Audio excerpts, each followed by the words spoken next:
시청자 여러분 안녕하십니까? VOA 뉴스투데이 시작합니다. 북한과 러시아가 사실상 북한군의 러시아 파병을 시인한 가운데 미국과 한국, 일본의 안보수장들이 워싱턴에서 회의를 가졌습니다.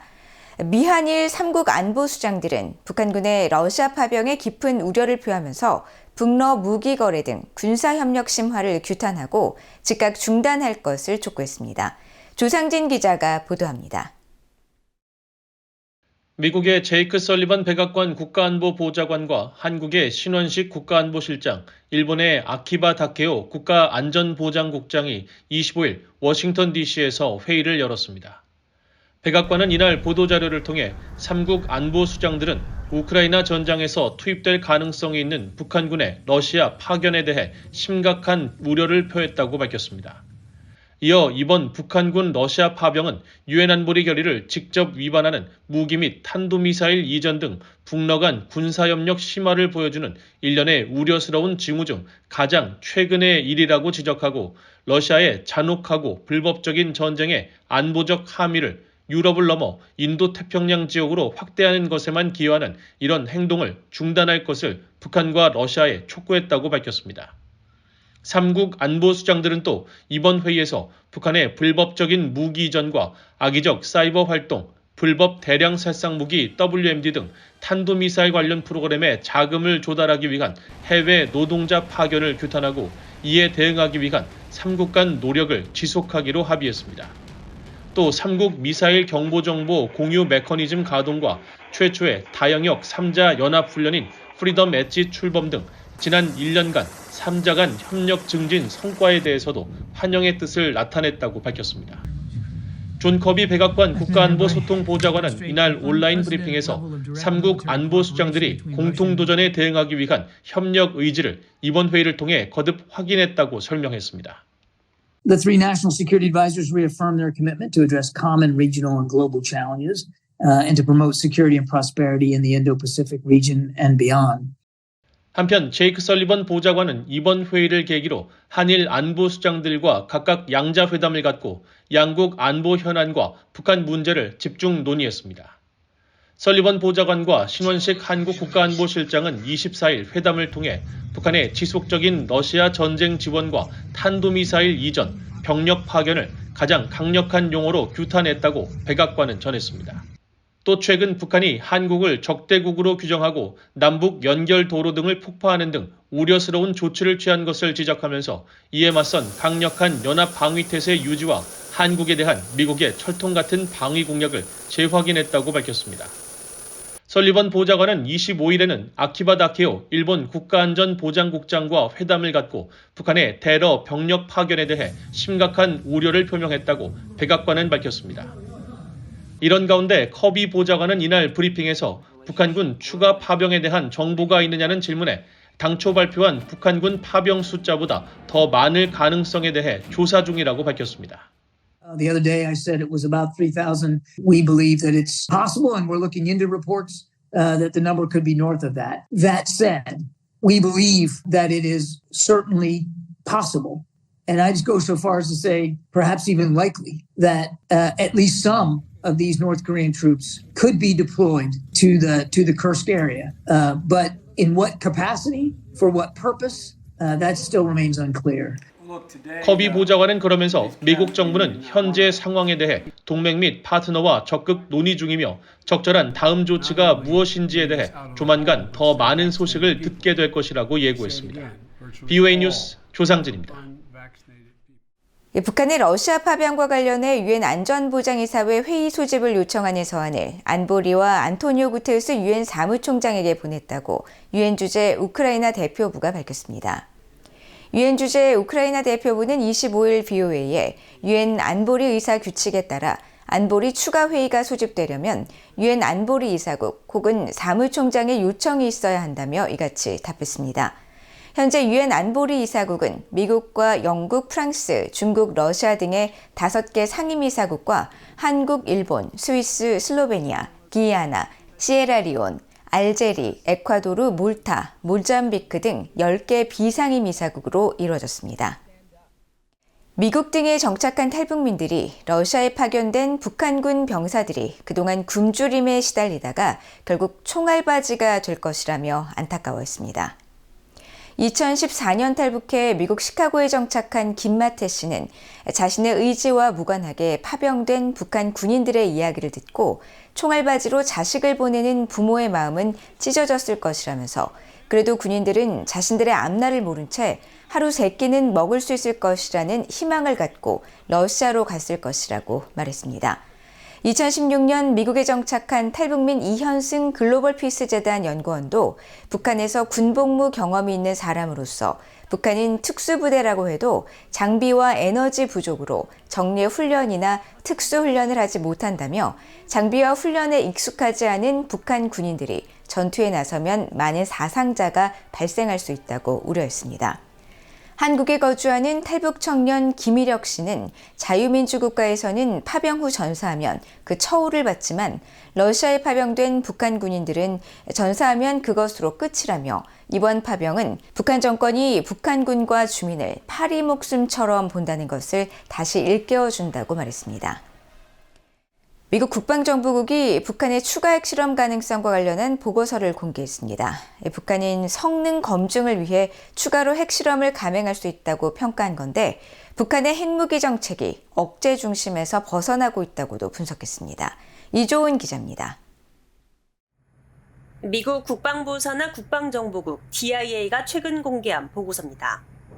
중국과 러시아, 북한, 이란의 핵무기 프로그램 최신 동향을 담은 이 보고서는 특히 북한이 최근 몇 년간 핵무기 프로그램을 지속적으로 강화하고 있다고 밝혔습니다. 이어 북한군은 미국과 영내 동맹국을 위협하기 위해 핵무기를 장착해 발사하는 모의 훈련을 계속 실시하고 있다고 지적했습니다.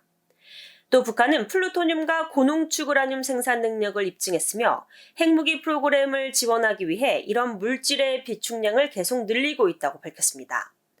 국방정보국은 그러면서 김정은 국무위원장이 2021년 1월 노동당 8차 대회 보고에서 북한이 핵무기의 소형화와 경량화, 표준화, 전술화 능력을 발전시키고 초대형 수소탄 개발을 완료했다고 주장한 데 주목했습니다. 더 작은 직경의 단일 단계 핵분열 장치를 만들고 핵무기 설계를 완료했다는 의미로 해석하면서 이런 새로운 개발에 따른 성능을 검증하기 위해 북한은 핵실험이 필요할 수 있다고 평가했습니다. 국방정보국은 또 북한의 탄도미사일 역량 강화 추세에도 주목했습니다. 보고서는 지난 5년 동안 북한은 고체 연료 시스템 등 탄도미사일 전력을 다양화했으며 고체 추진체 미사일은 발사 전 연료 주입 시간이 필요하지 않아 액체 연료 시스템에 비해 작전상 이점을 제공한다고 설명했습니다. 북한의 핵기술 이전 가능성에 대해서도 북한은 관계를 은폐 또는 부인하거나 평화적인 민간 핵 프로그램 지원이라고 주장할 수 있다고 믿는다면 핵 전문 지식이나 기술을 확산할 의향이 있을 것이라고 밝혔습니다. 보고서는 그러면서 북한의 핵무기 정책이 억제 중심에서 벗어나 더 능동적이고 전술적인 핵사용 의도를 보이고 있다고 평가했습니다. 이어 북한이 계속 유지하고 개발하려는 생존 가능한 핵무기 운반 능력은 미국이나 한국이 공격할 조짐을 보이면 위기나 분쟁의 모든 단계에서 사용될 수 있다는 점을 시사한다고 밝혔습니다. VOA 뉴스 이존입니다. 최근 북한이 폭파 후 대규모 공사를 시작한 남북 경의선과 동해선 도로에서 방벽 추정 물체가 포착됐습니다. 도로와 철길이 끊긴 자리에 200m 길이의 방벽이 세워지고 있습니다. 김시영 기자가 보도합니다. 한국과 북한을 연결하는 동해선 도로의 남북 군사 분계선과 맞닿은 지점을 촬영한 24일자 플래닛 랩스의 위성 사진입니다. 가로 200m, 세로 100m의 직사각형 모양의 지대가 보입니다. 지대의 한국 쪽 방향 끝부분에는 200m 길이의 물체도 포착됐습니다. 이 물체를 따라 검은색 그림자가 드리워진 점으로 볼 때 북한이 예고한 방벽이 세워지고 있는 것으로 추정됩니다. 북한군 총참모부는 지난 9일 보도문을 통해 대한민국과 연결된 도로와 철길을 완전히 끊어버리고 견고한 방어 축성물들로 요새화하는 공사를 진행하게 된다고 발표했었습니다. 이후 한국합동참모본부는 지난 15일 북한군이 경의선과 동해선 일대에서 폭파 행위를 자행했다며 당시 상황이 담긴 영상을 공개했습니다. 실제로 폭파 이틀 후인 17일 남북 군사분계선의 북한 쪽 도로를 촬영한 플래닛 랩스의 위성사진에서는 아스팔트 도로가 흙바닥으로 변한 모습을 볼 수 있습니다. 이후 23일에는 흙바닥을 드러낸 지대가 더 넓어지고 방벽 형태의 물체가 세워진 장면이 확인됐습니다. 그리고 하루 뒤인 24일 방벽 추적 물체가 더 뚜렷한 형태로 식별된 겁니다. 방벽은 옆쪽으로 더 늘어난 것으로 나타나 방벽 공사가 계속되고 있는 것으로 추정됩니다. 경의선 도로에서도 공사가 한창입니다. 특히 최근 식별된 방벽 등 구조물의 형태가 좀 더 뚜렷하게 드러나고 있습니다. 앞서 VOA는 지난 20일자 위성사진을 분석해 한국 경기도 파주와 개성공단을 잇는 경의선 도로에 대형 면적 사각형 지대가 만들어지고 한국 쪽 방향으로 방벽 추정 구조물이 포착됐다고 보도했습니다. 그런데 나흘 뒤 촬영된 24일자 위성사진에서는 방벽으로 추정되는 물체의 그림자가 더 짙게 드리워진 모습을 볼 수 있습니다. 경의선 도로의 방벽 추정 물체의 길이는 약 95m, 방벽이 어느 정도 형태를 갖춘 것으로 보입니다. VOA 뉴스 김시영입니다. 북한과 러시아의 무기거래 현장으로 알려진 북한 라진항에서 길이 135m 선박이 포착됐습니다. 플래닛랩스의 25일자 위성사진엔 북한 전용으로 알려진 부두 안쪽으로 선체를 밀착시킨 대형 선박과 선박 앞에 놓여있는 컨테이너 더미가 확인됐습니다. 앞서 백악관은 지난해 10월 북한이 러시아에 컨테이너 1,000개가 넘는 분량의 군사 장비와 탄약을 제공했다며 라진항에 약 6m 표준 규격의 해상 운송 컨테이너 300여 개가 적재된 장면을 찍은 위성사진 자료를 공개했는데 이날 같은 항구에서 대형 선박이 또 포착된 겁니다. 한편 러시아 항구에서 자취를 감춘 북한 제재 유조선 천마산호가 나흘 만에 다시 나타나 주목됩니다. 선박의 위치 정보를 보여주는 마린 트래픽에 따르면 천마산호는 한반도 시각으로 25일 10시 4분쯤 한국 울릉도에서 동쪽으로 약 190km 떨어진 해상에서 위치 신호가 잡혔습니다.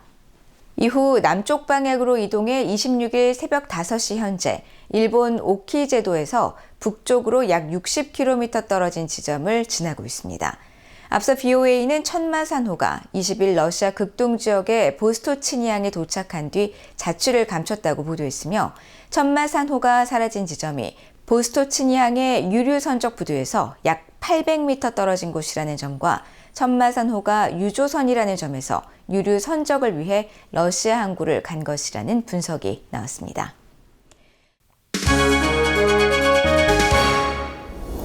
국제뉴스입니다. 토니 블링컨 미국 국무장관이 아랍 지도자들과 만나 가자 지구와 레바논 사태에 외교적 해결이 시급하다고 강조했습니다. 중동 순방을 마친 블링컨 장관은 25일 영국 런던에서 나지브 미카티 레바논 총리와 아이만 사파디 요르단 외무장관과 만났습니다. 블링컨 장관은 미카티 총리를 만나기 전 기자들에게 우리는 이스라엘과 레바논 간 국경을 따라 실질적인 안보가 있도록 UN 안전보장이사회 결의안 1701호의 전면적 이행과 외교적 해결에 도달해야 할 진정한 시급성을 느끼고 있다고 말했습니다. 2006년 채택된 안보리 결의 1701호에 따르면 이스라엘군은 레바논에서 완전히 철수하고 레바논 리타니강 이남에는 헤즈볼라를 제외한 레바논 군과 레바논 UN 평화유지군만 주둔해야 합니다. 한편 블링컨 장관은 24일 레바논 내 무장정파 헤즈볼라를 겨냥한 이스라엘군의 작전에 대해선 장기화하는 것을 원치 않는다고 밝혔습니다. 블링컨 장관은 카타르 도하에서 이스라엘이 레바논 접경에서 이스라엘과 그 국민에 대한 위협을 제거하는 작전을 수행하는 가운데 우리는 이것이 장기전으로 이어질 수 없고 그래서도 안 된다는 점을 분명히 해왔다고 강조했습니다. 이어 미국은 전투를 피해 떠난 이스라엘과 레바논 접경의 양측 민간인들이 집으로 돌아가도록 하기 위한 외교적 합의를 진행 중이라고 말했습니다. 이스라엘군이 팔레스타인 무장정파 하마스에 대한 공세를 계속하고 있는 가운데 25일에도 이스라엘군이 가자지구 곳곳에 공습을 가해 60여 명이 사망했다고 현지 당국이 밝혔습니다. 하마스가 통제하는 가자 보건부는 이날 성명에서 가자 남부 칸 유니스의 주택가에 이스라엘군이 공습을 가해 여성과 어린이 등 38명이 숨졌다고 주장했습니다. 또 가자 북부 베이트 라히야에서도 주택 3채가 이스라엘군의 공습을 받아 25명이 사망하고 수십 명이 부상했다고 밝혔습니다.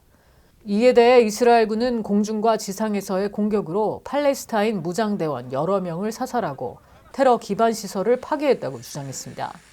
가자 보건부는 가자 북부 자발리아 소재 의료시설들 중 하나인 카말 아드완 병원에 이날 이스라엘군이 탱크를 동원해 기습 공격을 가한 뒤 병원 외부에 병력을 주둔시키고 있다고 전했지만 이스라엘군은 자발리아 지역에서 지난 하루 수십 명의 테러리스트들을 제거하고 기반 시설을 파괴했다고 밝혔습니다. 한편 레바논 보건당국은 이날 새벽 레바논 남부 하스바야 마을에 대한 이스라엘군의 공격으로 친이란 성향 언론사 기자 등 최소 3명이 숨졌다고 밝혔습니다. 지하드 마카리 레바논 정보장관은 성명에서 해당 건물에 영국 스카이뉴스와 아랍권 매체 알자지라 등 6개 언론사 소속 최소 18명이 머물고 있었다면서 이번 공격은 전쟁 범죄라고 비난했다고 로이터 통신이 보도했습니다. 미국의 조 바이든 대통령이 국가 안보 목적으로 인공지능 AI를 활용할 때 따라야 할 지침인 국가 안보 각서를 발표했습니다. 24일 백악관이 발표한 이번 국가 안보 각서는 중국을 비롯한 경쟁 국가를 상대로 AI 분야에서 우위를 점하고 관련 기술을 책임 있게 사용하는 데 필요한 규칙을 담았습니다. 이를 위해 관계 기관에 지시한 3가지 사항으로 먼저 세계가 안전하고 안심할 만하며 신뢰할 수 있는 AI를 개발하는 일을 미국이 주도하도록 할 것을 주문하고 관련 미국 정부기관이 AI 개발자들에게 적시에 사이버 보안과 방첩에 관한 정보를 제공해 발명품의 보안을 유지할 것을 요구했습니다. 국가안보각서는 이어 최첨단 AI 기술을 활용해 국가 안보 임무를 진전시킬 것과 AI에 관한 국제적인 합의와 거버넌스를 발전시키는 작업을 관계 기관에 지시했습니다. 라이칭더 타이완 총통이 중국 푸젠성 본토 해안에서 8km가량 떨어진 진먼다오를 방문해 타이완 수호 의지를 거듭 강조했습니다. 라이 총통은 25일 국공내전 말기인 1949년 10월 중국 군과 벌인 진먼전투 승전 75주년 행사 참석을 위해 이 섬을 방문했습니다. 라이 총통은 이어 참전 용사들과의 연회 자리에서 우리는 민주적이고 자유로운 삶의 방식을 소중히 여기며 타이완, 펑후, 진먼, 마스의 미래를 변화시키려는 외부 세력을 허용할 수 없고 그렇게 하지도 않을 것이라고 밝혔습니다. 이어 주권적 권리 수호와 중국, 타이완 양안의 현상 유지를 위한 우리의 노력을 강조하고 싶다며 타이완 해협의 양쪽 모두가 존엄하게 대우받고 건전한 대화에 전념할 수 있길 바란다고 말했습니다.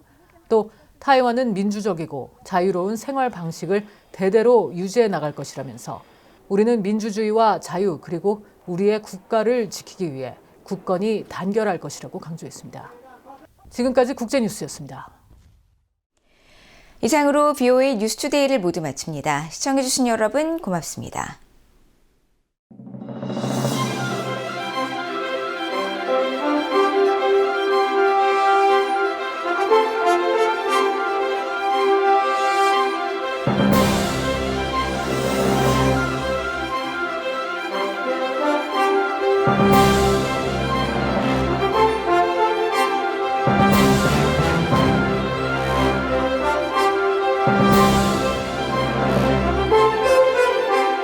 Thank you.